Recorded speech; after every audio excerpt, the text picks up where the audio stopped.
So today is the first Sunday of Advent. It's the beginning of the Christian year. So first of all, I wish everybody a Happy New Year. Now, if you're listening to any health podcasts lately, or you're listening to any reports about how to live longer, be better, everyone will tell you that the most important thing that you could possibly have is proper sleep. Get your 8 hours. And if you do that, almost everything else seems to work out. Just mainly get your 8 hours. And so they'll say there's nothing really more important. But I would suggest there is something more important than getting plenty of sleep, and that's getting up. If you're not waking up, I think that's a bigger health issue. So there is an importance to sleeping, but we got to wake up. And the first Sunday of Advent, speaks to that. It speaks to waking up. And today is a little bit of an anniversary in my life of this church. It's my 10th year as the pastor. That's 10 years of lighting these candles in preparation for Christmas. And I must say, we've been through a lot together. We've watched the city here in DC go through radical change. Administrations have come and gone. Violent protests have come and gone. A pandemic has come and gone.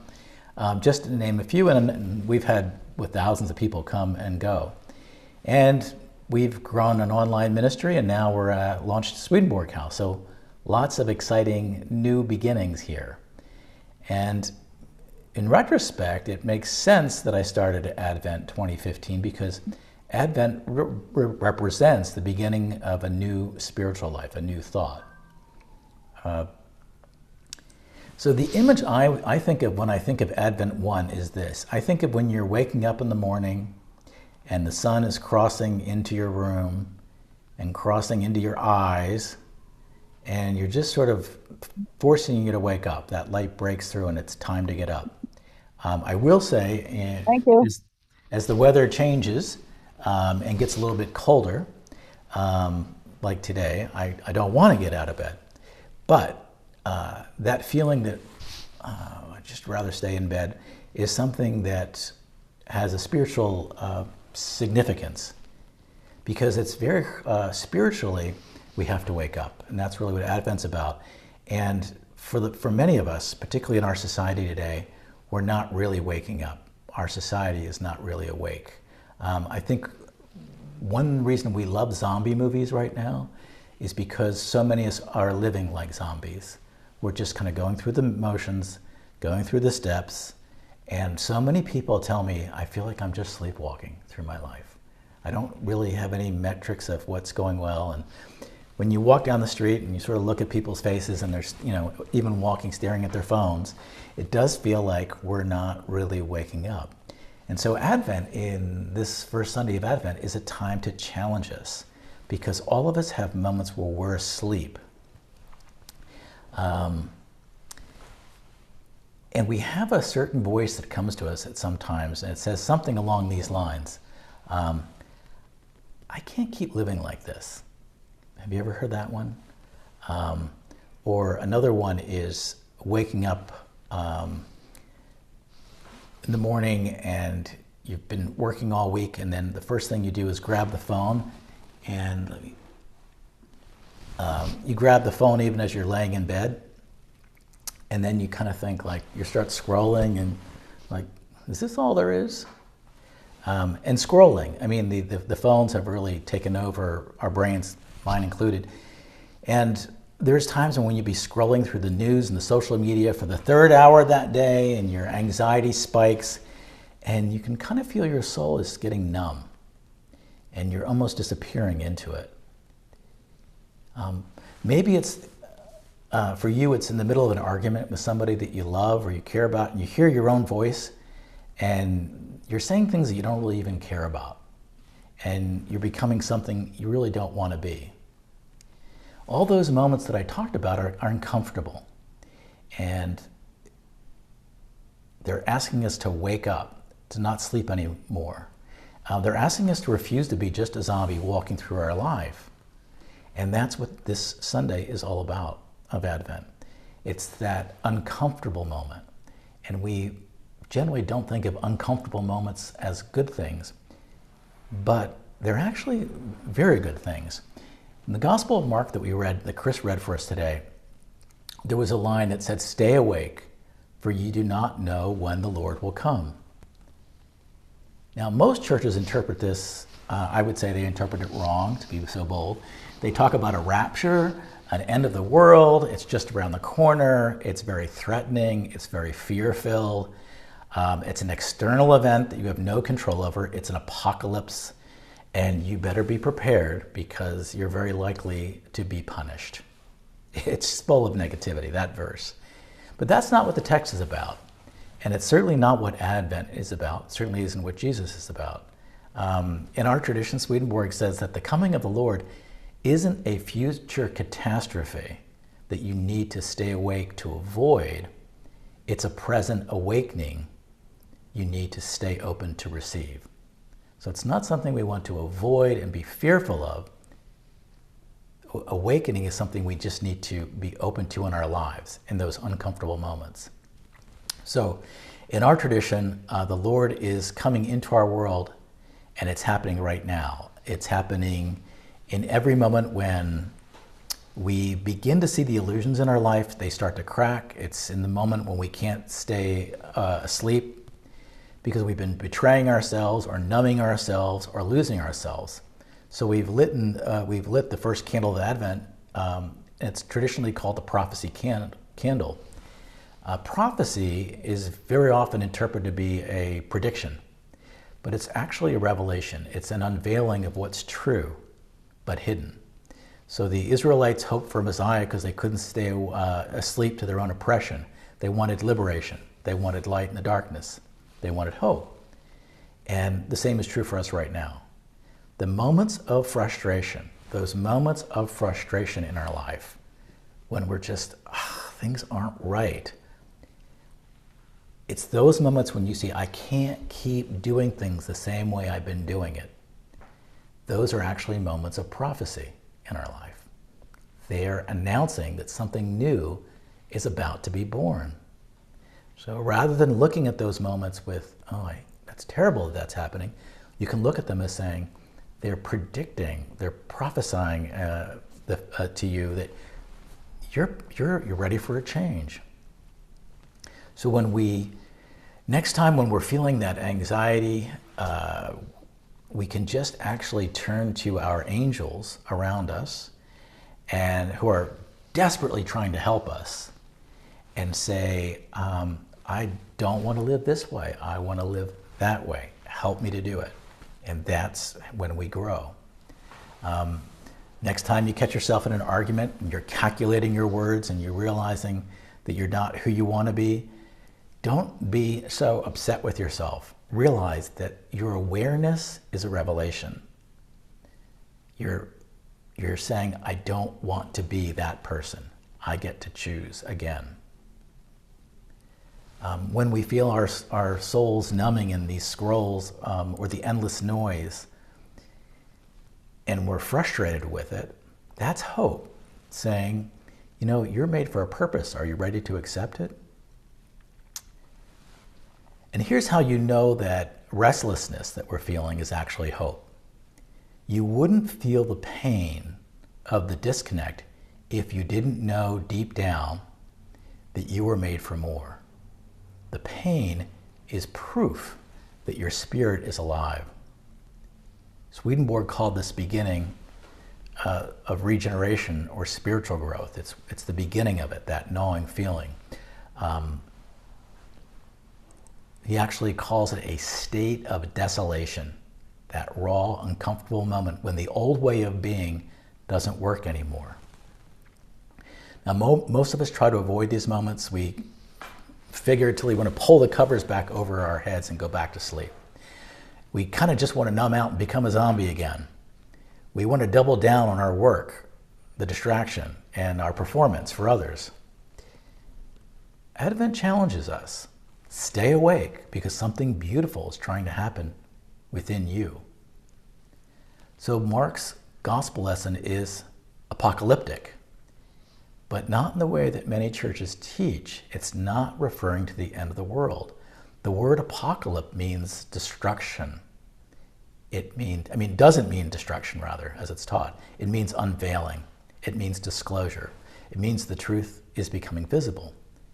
So we all need the apocalypse regularly in our lives. We need it for the truth to become visible. Advent is about our illusions ending. It's about waking up to what's real. So we can ask ourselves, what are we waking up to? Maybe it's the pace of our life. Maybe it's a relationship that's slowly dying from neglect. Maybe it's a career that's hollowing out your soul. Or, particularly in our city of Washington, D.C., it can be the deep sleep of political tribalism, which is that comfort of picking your team, red or blue, and just outsourcing all your thoughts to your favorite influencer, so you never have to work hard to think about anything, and never have to think about loving your neighbor who doesn't vote like you. Whatever it is, the restlessness, that clarity, that discomfort that the Lord is coming, that is hope. That's the first light of Advent. So here's the invitation for this first week of Advent. First of all, don't go back to sleep, which is something I have to say in almost all of my sermons, but this Sunday it's particularly important. So I know it's tempting. The holidays are coming, the year is ending, we've got so much to do. It's easier to push through, numb out, and wait for January, right? But Advent says the time is now. The Lord is coming into your life in new ways right now. The hope you're looking for is in this moment when you can't stay asleep anymore. And we can remember this. You didn't wake up yourself. That light woke you up. The very fact that you've noticed your life means that light is hitting your eyes. And that is the awakening and the arrival of hope. So today, your angelic guides are preparing something for you new to emerge. And even in that, there's moments they feel like endings, especially in those moments, something new is trying to be born. 10 years ago, when I first preached as a pastor of this community, I had no idea what we'd build together. To be honest, it didn't look like we were going to build anything. We had 4 people. A volunteer preacher had been holding it together, and we had a building with over $500,000 in capital repairs that needed to be done. And so everyone I asked about in my life, generally, said, you got to be crazy. That's a crazy idea. But by all logical metrics, we should have stayed asleep as a community. We should have pulled the covers over our heads. We should have let the decline take its course. And if we had stayed asleep, we would have died a peaceful, logical death. But because we woke up to the reality of our situation, as painful as it was, hope could enter in. And over 10 years, I've learned something about ministry. You can't get caught up in the numbers and transactions. It's tempting to engage people as statistics in churches. And what I've woken up to is you never know who you're helping, someone who arrived that Sunday or for a season of their life and they moved on. This past week, a former member of the congregation transitioned to the spiritual world, Maria, as we mentioned earlier. She was very active for a few years, and it was a turning point in her life. And a few members of our community really engaged with her and helped her a lot. And she gave us a lot. That's the role of the church, and only God knows the impact. I think about our community caring for our late board president, Helen, or my dad joining us for the last 5 years of his life. I'm glad we woke up. It would have been easier to sleepwalk ourselves into extinction, but we've been here. We were wide awake. We sold our building. We reimagined our mission. We launched Swedenborg House, and we navigated all the change that the city threw at us. Because communities like ours exist to help people stay awake, to help people trust that moments of waking up are actually moments of hope. And that's what we've been doing for 10 years, and that's what we'll keep doing. So as we light this first candle today, the prophecy candle, I invite you to practice that for your first week of Advent. Notice the moments in your life that you can't stay asleep anymore. Don't push past them. Don't numb out. Just notice them. So maybe tomorrow morning when the alarm goes off or before you jump on your phone, just pause 5 seconds and say, what's the restlessness in me right now? Or maybe it's in a conversation where you're kind of performing and just notice, what wants to be born in me right now? These just little moments, these little insights that the angels are giving you, these are the first lights of Advent breaking through. So let's wake up. Amen. And as we do every week, we open it up to questions, comments, thoughts, or if you fell asleep, I apologize. Rich, can I ask a question? Yes, 'Cause I don't have much time before I actually head to my flight, so thank you. And you'll forgive me if this is too tangential or unrelated, and if that's the case, then you can as long as it's pass. not about pets. Not about pets this time. Okay. It's actually about an article that I sent to you. I found it so interesting, and again, this may be too tangential. It was about how scientists now have a theory about how they're applying quantum theory, which I don't pretend to comprehend. The idea that there may be a spiritual realm that is separate from our bodies. I don't know if I characterized that right. I wanted to see if you had any thoughts on that. Okay, yeah. So I guess the best way to think about it, for me at least, is when just if you think about Swedenborg's time, he's like a world-class scientist, and then he has this mystical experience. And I would say until that point in the world, almost all the scientists that had a faith base, and so we had an integration. They were looking at science as understanding God's creation. Okay, and then as it evolved, eventually science took over and said, "Oh, that other stuff, the spiritual stuff, is all superstition. We've evolved beyond it. Now we're science, and we can prove everything through science." I think what science is coming to, and I just recently spoke to a quantum physicist who was interested in doing an event at the church because she's at MIT and realized that there is this, oh my gosh, a lot of these spiritual things might have some scientific validity. So it's a coming together again of what was, and it's a recognition that they're saying they're coming to all these cosmic insights that are quite ancient. And so if you think that spirituality is real, then and science is about understanding our world, eventually they're going to come back together again, and they're going to connect to it. So we're not in conflict with science. It's coming together. So I think that's what that article that you talked about with the quantum physicist saying that spirituality. And I'm also just noticing that there are certain things that are happening in the spiritual realm that are moving toward scientific proof. And I think one of those areas would be near-death experiences. Swedenborg is kind of the great-grandfather of them, but now there's millions of them. And some of them are just scientifically verifiable. People getting information from another room in the hospital when they're supposedly dead. Stuff like that you can verify. So I think that there's things that are going to start kind of verifying. However, we will never have complete proof of faith through science. And the reason for that is that would take away our freedom.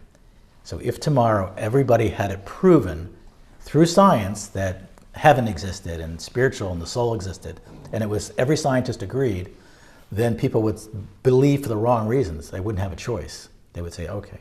So we still are going to have that nebulous area where people are going to say, you believe that stuff? That's kind of kooky. And that's right. It'll be kind of kooky. There is faith, there is belief, I think. But they're definitely they're integrating right now. And I think that, yeah, so that's what I would say. I think it's a nice integration. I've also noticed a lot of secular leaders of the secular movement now saying that they've come to respect faith. So something is integrating again. Does that Thank you, answer your Rich. question? It does. Thank you. And I feel like I got a second sermon for no extra charge. But thank you to everyone in the service for indulging my somewhat off-topic question. Well, because it was off the topic, there will be an extra charge, and so that you'll get that in your email this week. So thank you for being so generous, and we'll keep you in our prayers. If you jump on your flight, we'll pray for you as you go to Sudan. You pick Thank all you. the fun places you've now done: Ukraine's front lines, Haiti, and now Sudan. So Lovely this time of year. Thanks, Rich. lovely, yeah. I'm glad you're telling stories that nobody's reporting. Anybody else with a question? Other than quantum physics? Or a comment? Pastor Glenn. I made a connection just a little bit ago as you were speaking that the voice of the prophet and the moment of awakening are probably the prophet speaks, and then we realize that there's something new that's come to mind. And I think that proof of that, when we open ourselves to our loved ones around us, the church to which we might be related, begins with the phrase, "What if?"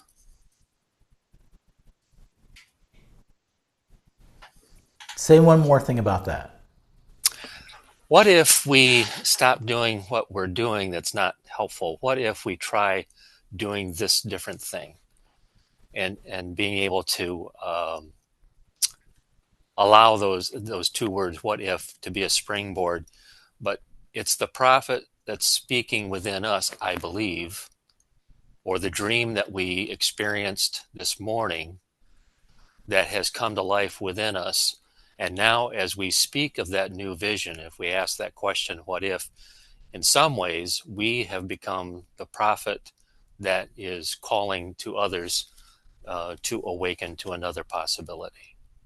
Beautiful. Yeah, what if definitely breaks the zombie mode, right?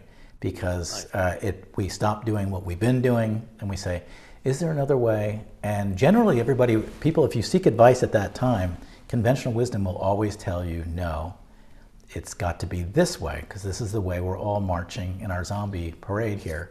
And I love that. That's how you break the cycle. It's a great question to ask yourself, what if? What if? And the first response almost within us and others is always fairly negative. Well, that's not going to work. And so great. That's a great prompt. What if? Sharon Scott. Hello. We're Hello. happy to be here. Good to see you.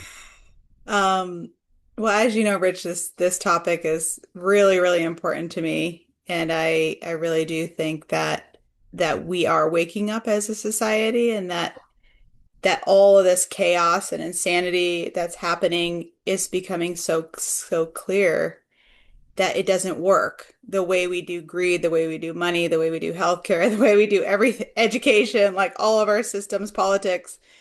I think it's becoming really clear to a lot of people that they are waking up because it's so obvious this doesn't work. And I also feel like AI is also making it kind of more obvious because the more you go into tech, the more you're like, oh, but there's got to be more than this. Like human connection, spirituality, the soul, all those things, they do matter. And you just start reading soulless things AI created. I mean, I love AI, I use it every day. But it's just really interesting to me. So I'm glad you're talking about this. I'm glad that we're waking up. I have a lot of hope. I see those moments where things become so frustrating, you want to die, as hopeful because it triggers change. And I actually have a very random question about the reading. Can I ask it? Sure. Um, when it says Swedenborg explains that when it was morning signifies a state in heaven in order, a transition. Was he meaning that there's actually like a place in heaven that signifies morning, or is he just talking about the correspondence to morning in the spiritual realm? That's the correspondence, and I think it's speaking about the creation story. And then when it says, and then there Hmm, was morning, it means then there was spiritual awakening, like that there's a light shining in something new.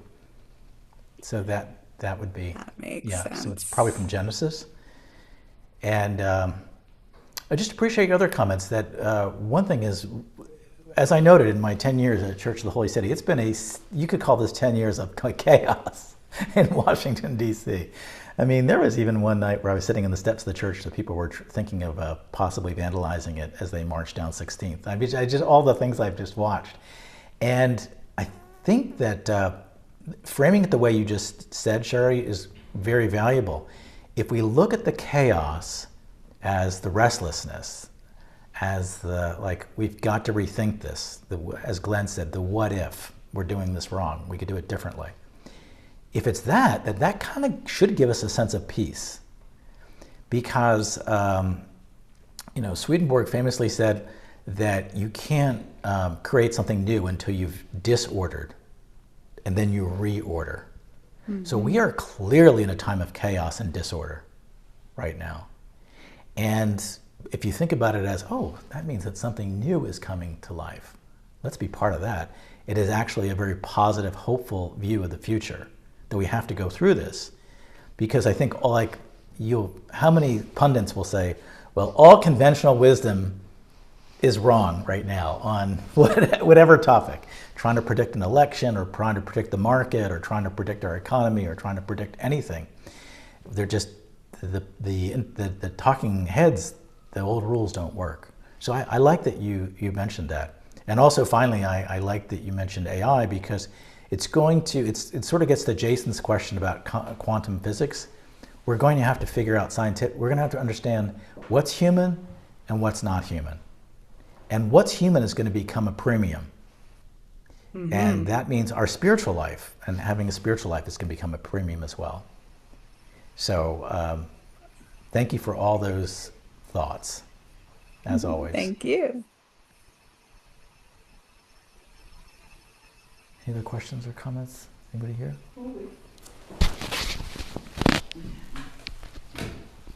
When Ross and I were driving down here, for some reason in the conversation, the word hidebound came up. Old-fashioned word, and I forget what we were talking about.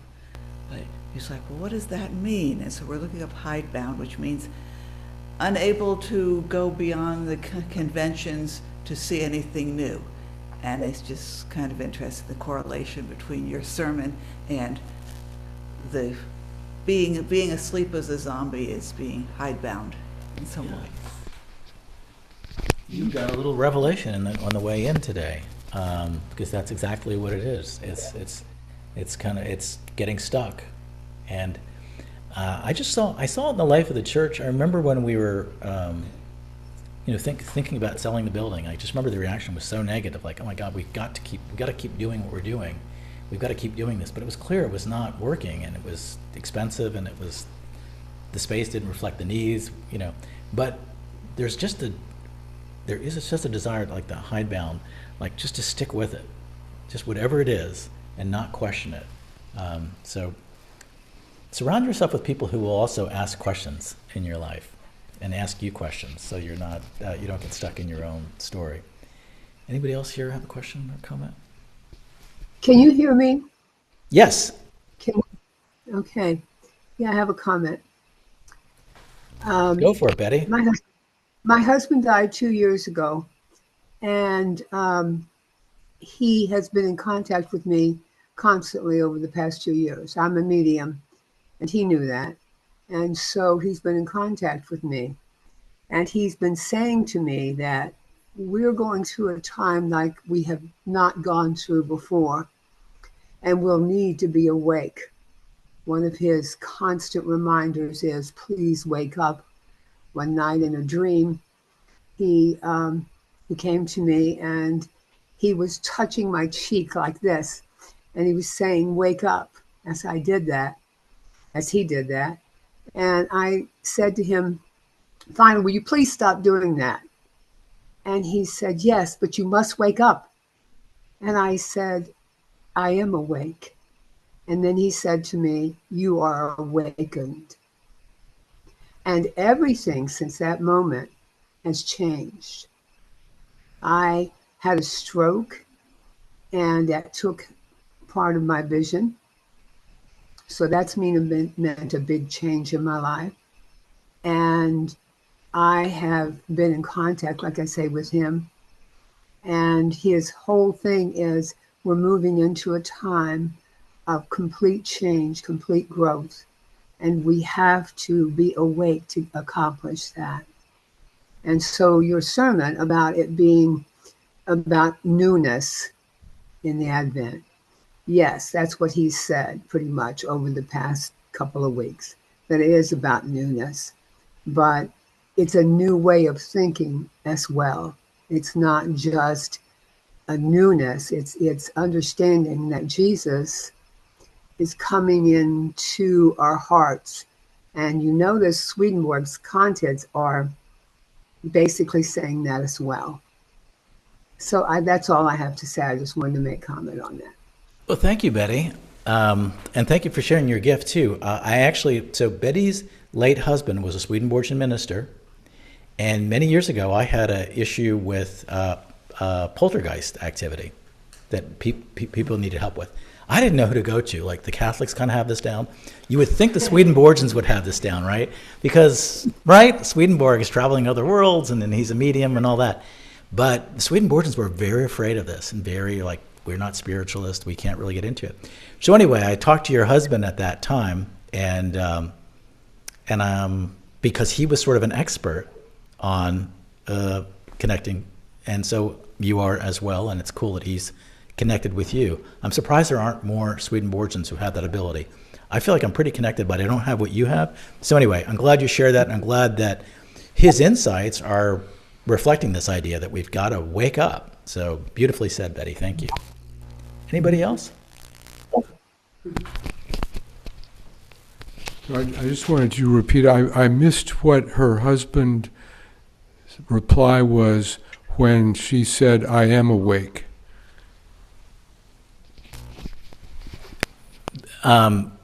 Ross saying, said, he said you were awakened? Yes, he said, you are awakened. Then you are awakened. And everything around me has changed since that time. Yeah. She's just awakened in that conversation. Spiritually, yeah. She's saying, she was saying, move beyond the literal, that you're being spiritually awakened. And then she's saying, I had a whole new chapter of my life open up. All these new things happened. And after that insight. So you're sort of like the perfect example of what we're talking about in the sermon. You're living it out, opening to that, not being hidebound, asking what if, and being open to what's next. And we all have to do that. About 6 months before my husband passed, I would wake up in the morning with some sort of new knowledge. And it was he who said to me, tell me what they're saying. And so I told him what they were saying. He said, I want to check this and make sure it's okay. So tell me what they're saying. So I did. And he listened very carefully, and he would say, Swedenborg said that. Swedenborg said that. And somebody's telling you that? And I said, yeah, they are. And he said, okay, that's probably a download, and it might even be from Swedenborg. And he said, so listen to it carefully, Betty. So I did. And every day he would ask me, did I get my download? And like I say, he's the one that called it that. And I said, pretty much every day, yes, I did. Well, about 2 or 3 days before he passed, he asked me, had I gotten a download? And I kind of lied to him. I said, yes. I said, but it wasn't that much. And he said, that's okay. Tell me what it was. And so I told him what it was. And I left out the fact that at the end of the download, they had said to me, your husband's going to pass away. And you're not alone. You're going to be surrounded by people. You're not alone. And I didn't tell him that because it was frightening to me and it was depressing to me. I just was really hurt. And so I didn't say it to him. The next day, he handed me 6 cards. And I said, what's this about? And he said, I just wanted you to know how much I love you. And I said, okay. So I read them. And he made them. He made the card and he made the envelopes that it went in. But then he gave me one that he didn't make it. It was, store-bought or whatever. And he said, but this says what I wanted to say. And every one of the cards were a love letter. He told me how much he loved me and how much he was going to miss me. And I looked at him and I said, do you know something I should know? He said, no, I don't know anything you should know. And a day later, he passed away. So he knew he was going. And he wanted me to know he loved me. And he wanted me to know that he would still be around. Wow. That's a beautiful love story and a beautiful Yeah. story. Thank you for sharing that. You know, earlier I was saying about to Jason that science and spirituality are reaching an integration. I also think that we're coming into an integration where more people are going to be able to connect to the through the liminal phase of the other world and have just more connections. I think we all have that potential to download spiritual guidance from our angels if we just be quiet. For me, sometimes they say, if you would just shut up, we could tell you. If you'd stop talking or stop moving and stop listening to podcasts. So I think, but I think I'm going to end with that, Betty, because I think that you've summed up what it is to wake up. And even you're announcing it here, you know, your gift and all that. I bet that everything is new for you. So I really appreciate your sharing that your gift and sharing that beautiful love story of the connection of when we go through these changes, we're guided with angels, as you and Carl were. So thank you. I'm glad you're part of our community.